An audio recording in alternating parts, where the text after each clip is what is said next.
দেশের এই সংকট বিশেষ করে শুধু এই এলাকায় নয়, সারা বাংলাদেশে।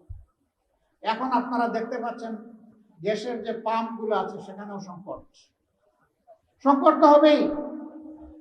সব জায়গায় যদি চুরের মেলা থাকে তাইলে সংকট সমাধান হবে কিভাবে? কাঠে কাঠে, জুড়ায় জুড়ায়, কুনায় কুনায় চুরেরা বসে আছে। এই জন্য এই সংকট গুলা দিন দিন বৃদ্ধি পাচ্ছে। বৈধ লাইন যে নিয়েছে সে গ্যাস পায় না, আবার বাঁকা পথে চুরি করে যে লাইন নিয়েছে ও ঠিকই গ্যাস পায়। ওখানে গ্যাস যায় কিভাবে? সবাই গ্যাস পাও, আমাদের অসুবিধা নাই, আমরা এটাই চাই, সকল নাগরিকের এটা পাওয়ার অধিকার আছে, কিন্তু সেইটা বৈধভাবে যেতে হবে। সেটা চুরি করে কেন? এই চোরদেরকে সাহায্য করে কারা? কেউ না কেউ এর পিছনে এই চোরদেরকে সহায়তা করে। গডফাদাররা আছে জায়গায় জায়গায়। সম্মানিত ভাইরা, একটুখানি রাস্তা, তারপরে আমাদের হকার ভাইয়েরা সেখানে দোকান বসিয়ে রেখেছে। কেন তাদেরকে এইখানে বসতে হবে? হ্যাঁ, তাদের রুজি রোজগারের অবশ্যই প্রয়োজন আছে, তাদেরকে সম্মানজনক জায়গা তৈরি করে দেয়া হচ্ছে না কেন?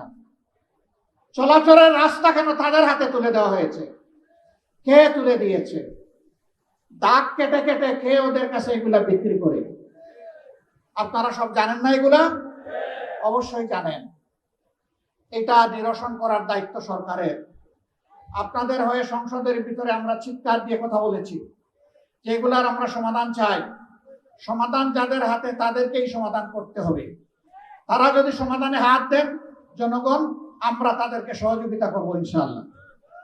কিন্তু হাত যদি না দেন, এই বোঝা যদি আরো ভারী হয়, তাহলে একসময় বোঝা গিয়ে তাদের গাড়ে পড়বে ইনশাআল্লাহ।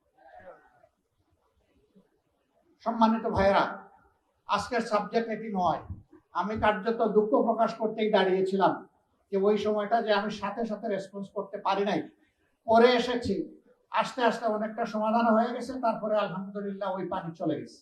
কিন্তু পানি যে আবার আসবে না তার কোনো গ্যারান্টি আছে? কারণ নদী না, এখানে নালা নর্দমা যেগুলো আছে, ড্রেন যেগুলো আছে, অবস্থা যা ছিল তাই রয়ে গেছে।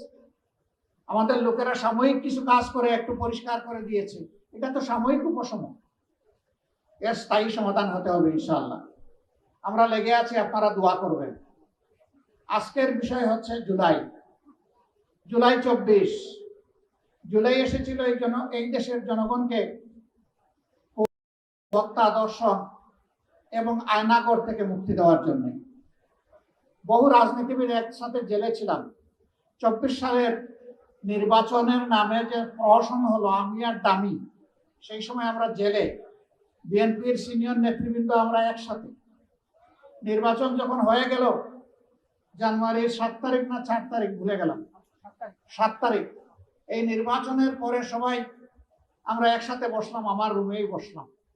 কি করা যায়?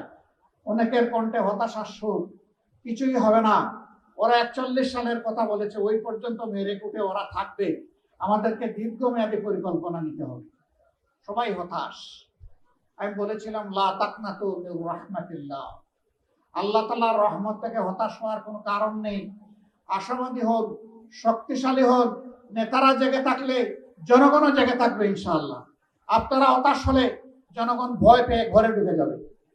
আমরা তখন জানতাম না জুলাই এদেশের মানুষের মুক্তির পয়গাম নিয়ে আসছে, এটা আমরা জানতাম না। আমরা অবশ্য জুলাইয়ের আগেই জেল থেকে একে একে বের হয়ে গেলাম। তবে আমার সৌভাগ্য হয়েছিল সবার চাইতে বেশি সময় জেলে থাকার। এটি আমার সৌভাগ্য। ফ্যাসিস্ট সরকার 3 বার আমাকে তাদের আমলে জেলে নিয়েছে।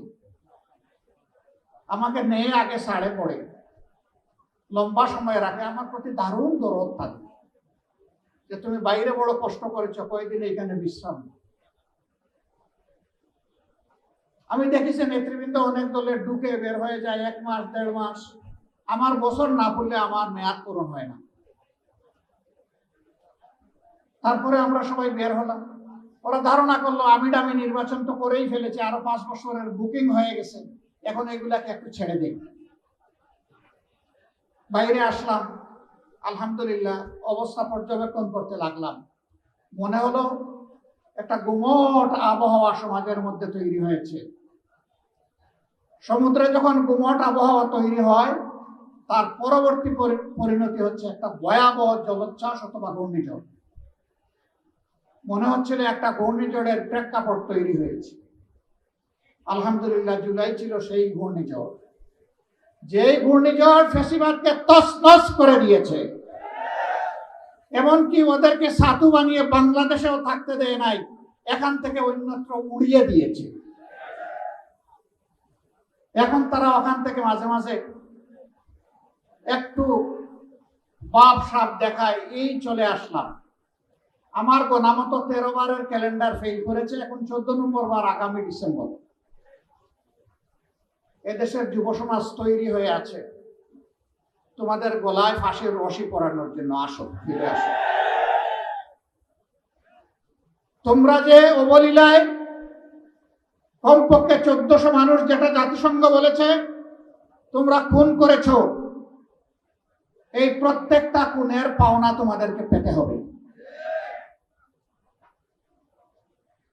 আমরা কথা দিয়েছিলাম নির্বাচনের আগে, আমরা যদি নির্বাচিত হই, প্রত্যেকটা খুনের এবং অপরাধের বিচার ইনশাআল্লাহ আমরা করব, যদি আমরা সরকার গঠন করতে পারি।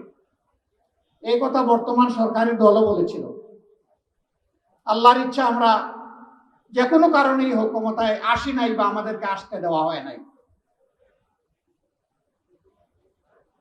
এখন যারা ক্ষমতায় আছেন, এখন তাদের দায়িত্ব এই খুনের বিচার করা। আমার একটু আগে ঢাকা মহানগরীর উত্তরের সম্মানিত আমির জননেতা সেলিমউদ্দিন বলে গেছেন, বিচার এখন দৃশ্যমান নয়, বিচার আস্তে আস্তে হারিয়ে যাচ্ছে। আমরা সরকারি দলকে, সরকারকে অনুরোধ করব, মেহেরবানি করে জুলাইয়ের কৃতজ্ঞতা আদায় করতে শিখুন। যাদের কারণে আজকের সংসদ, আজকের সরকার, আজকের বিরোধী দল, তাদেরকে অগ্রাহ্য অপমান করবেন না। তাদের আত্মা অভিশাপ দেবে, এবং শহীদদের আত্মা যদি অভিশাপ দেয়, কেউ শান্তিতে থাকতে পারবেন না। অতএব বিচারটা করুন, বিচারের দিকে মনোযোগ দিন। আপনাদের তো বহু সহকর্মী খুন হয়েছে, গুম হয়েছে, লাঞ্ছিত হয়েছে, ঘর বাড়ি ছাড়া হয়েছে, দফায় দফায় জেলে গিয়েছে।